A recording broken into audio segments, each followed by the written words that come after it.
So, spontan ein kleines Unboxing.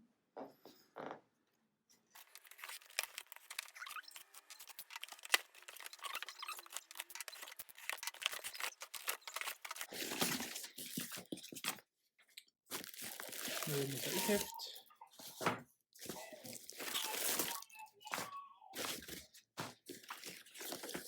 Doctor Who. Und da ist endlich Once and Future.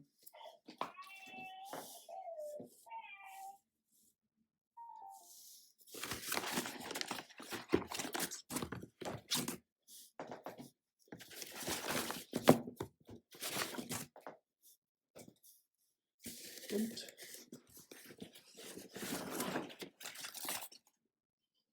Lock and Key Puzzle.